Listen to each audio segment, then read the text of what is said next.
What's up? I'm Grizz. Welcome back. Heavenly Delusion episode 8. We met Dr. Usume finally last week, and I don't really know where we're gonna go from here. He wants somebody to be killed, I believe, or he wants us to kill someone for someone. I don't remember exactly what he said. Regardless, it seems like that's what he wants. So whoever it is, I don't know. What he exactly wants, I don't know.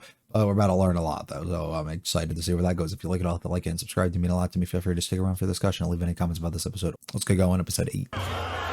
For your love. Do it for your love. Oh no, the violence. Supposed to do this peacefully. Oh. Oh, what the fuck? This is the result of your actions, bro.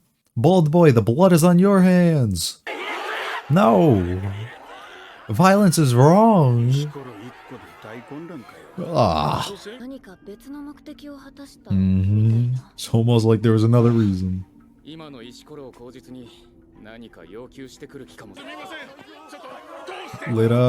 Later. There's nobody even in here. How is she?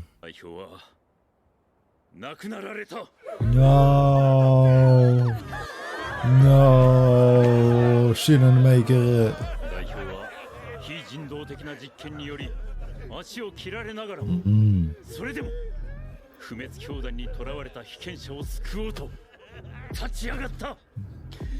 We must continue to fight.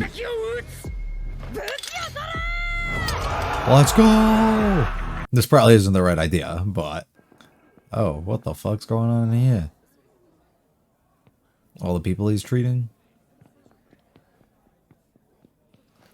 Are you really as evil as they say? Yeah, probably. It's it's rusty, buddy. Yeah.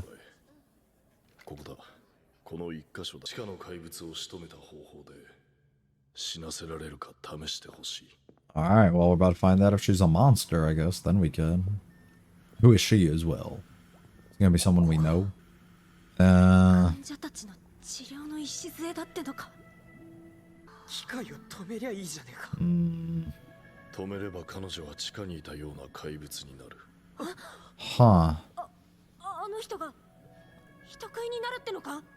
If we just let her off the machines.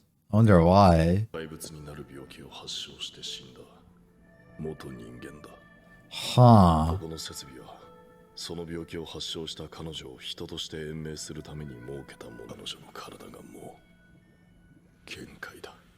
And we can't just let her go out while becoming one.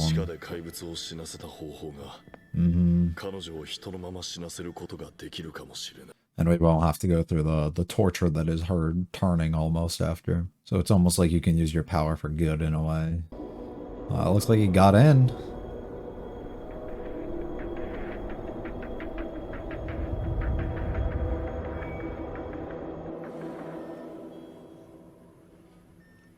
But he can't.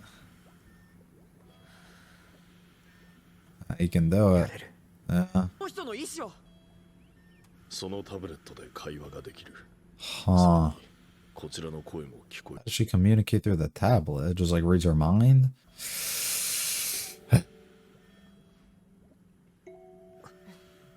Gotta take her outside.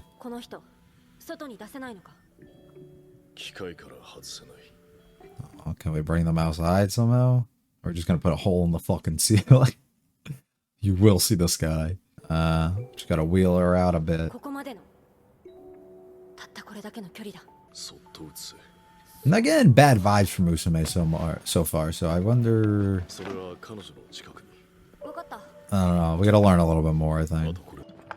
Oh my god, bro. Oh.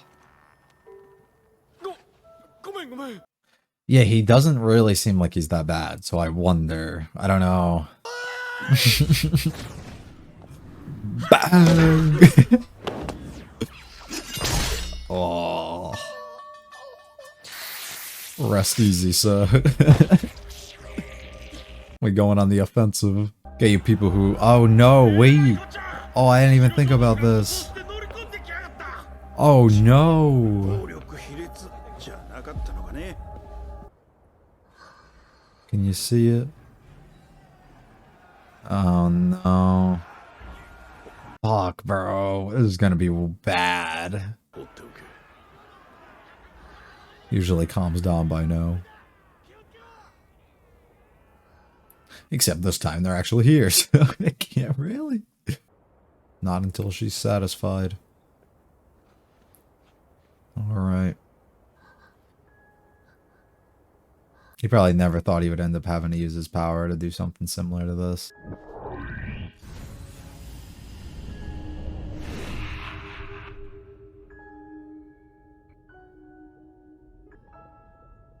Yeah.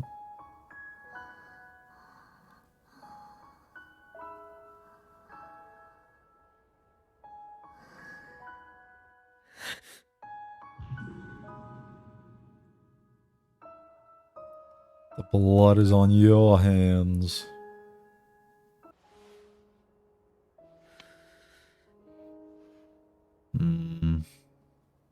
That's gonna be tough for him.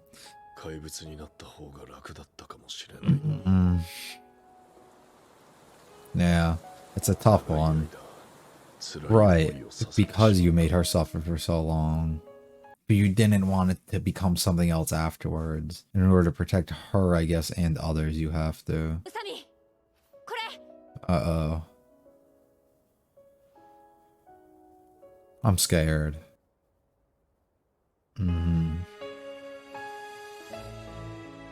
You did right, brother. Ah. Wow. Yeah. Wow.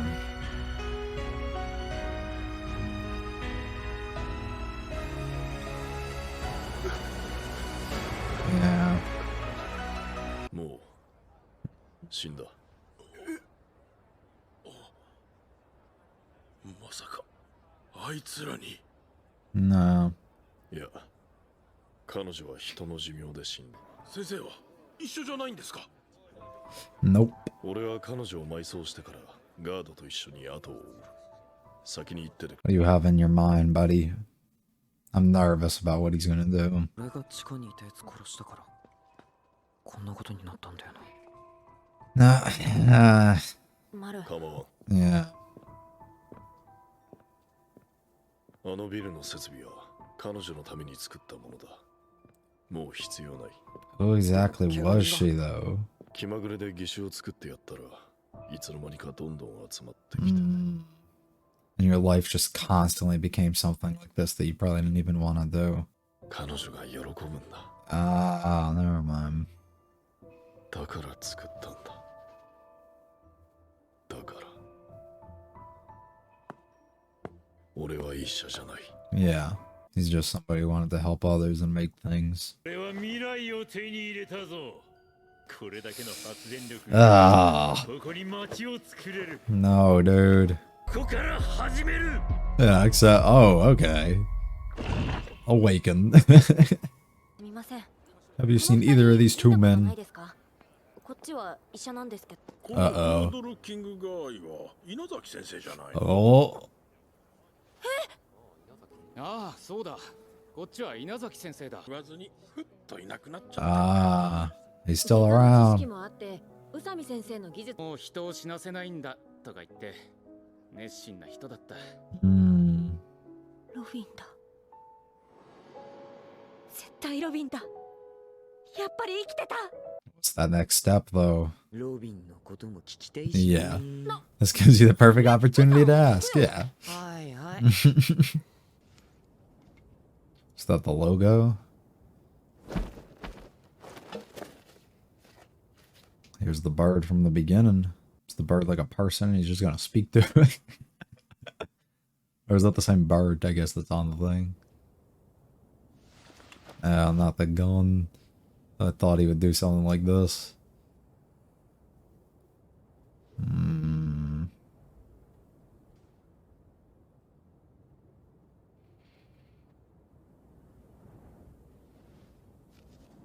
Off screen.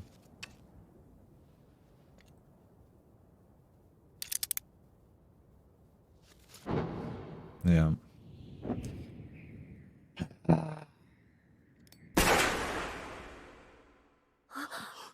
He did everything for that. That's all he had left. Yeah.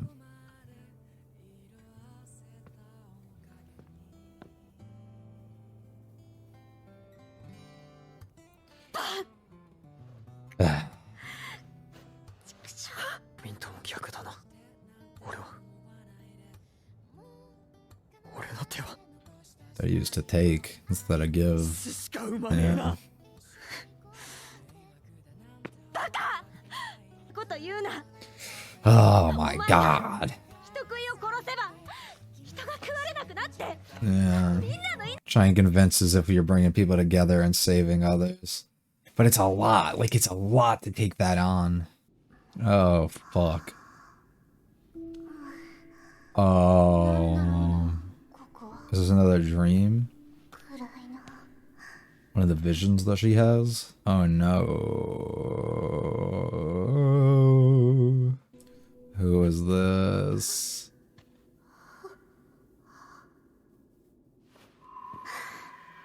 Your light. 来てくれたんだ。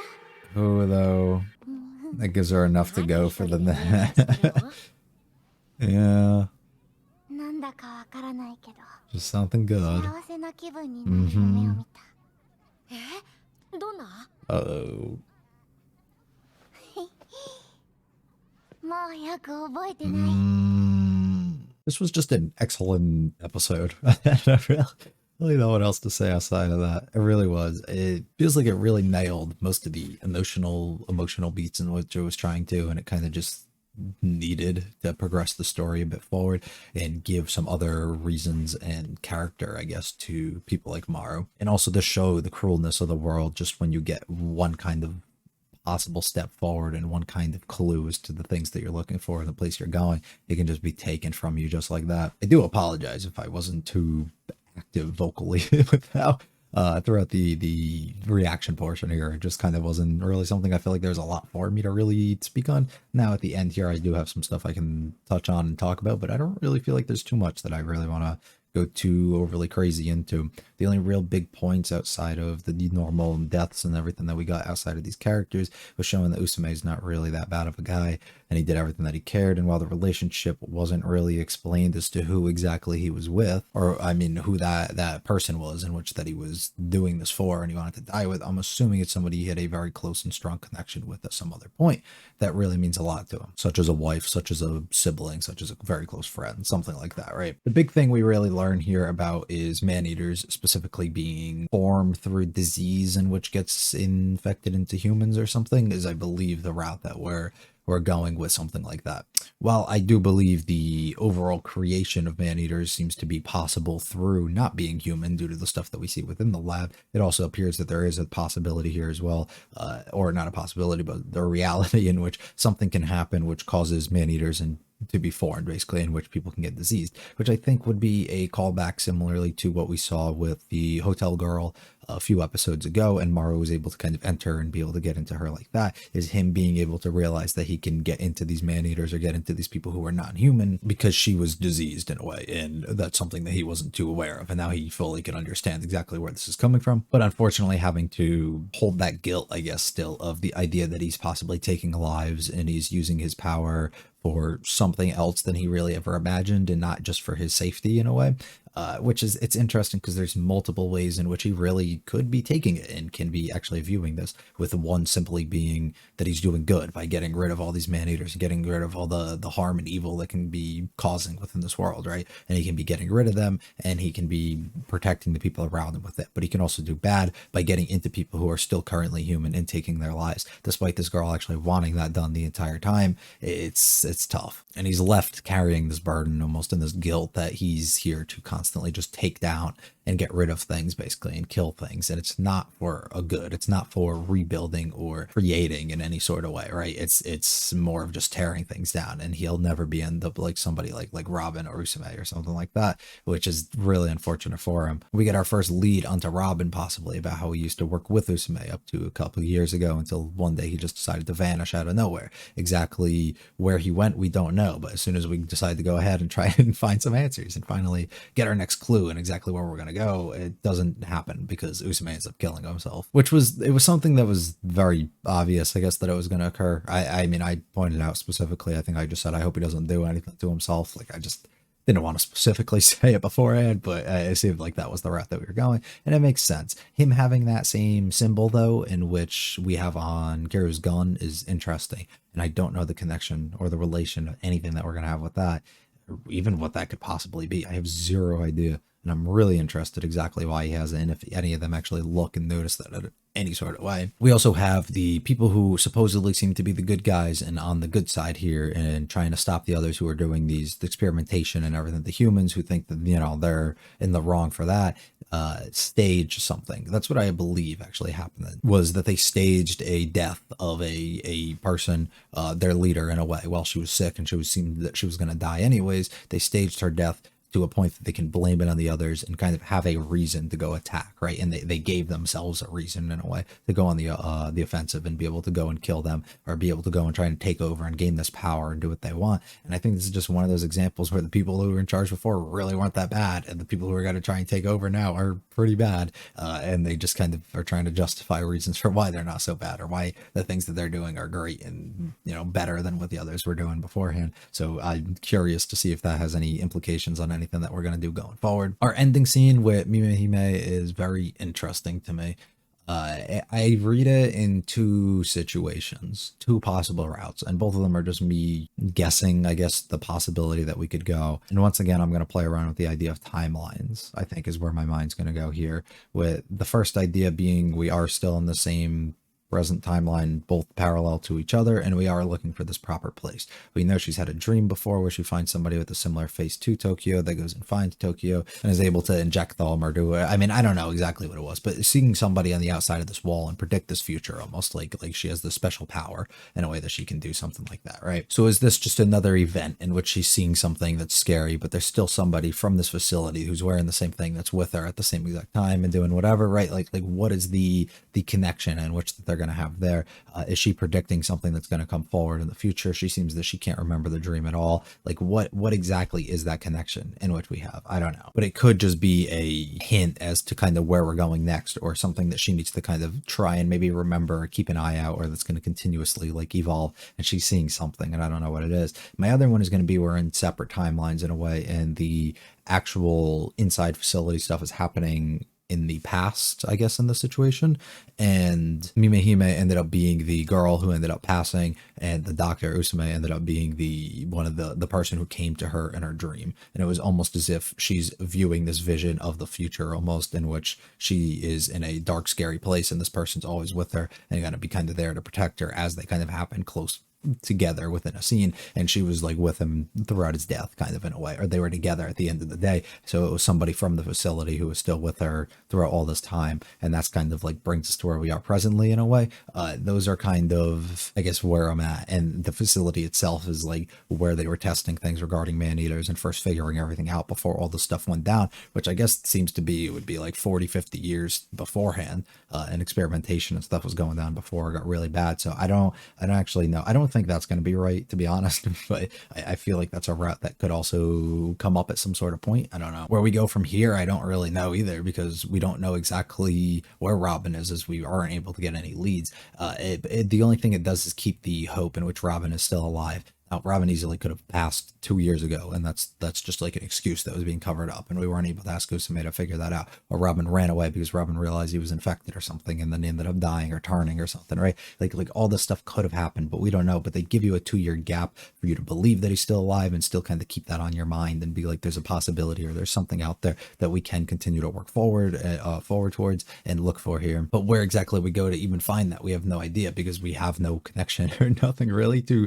bring us in that direction. So I don't know. I guess realistically, the journey just continues, and we find ourselves in another town in which we're able to meet somebody else, and we have no really goal. We're just kind of going towards a direction, hoping in which we find what we're looking for. I don't know. It's as I think it's as simple as that. We can't really have a lot to go off of here and figure out, but I'm excited to see the direction it goes.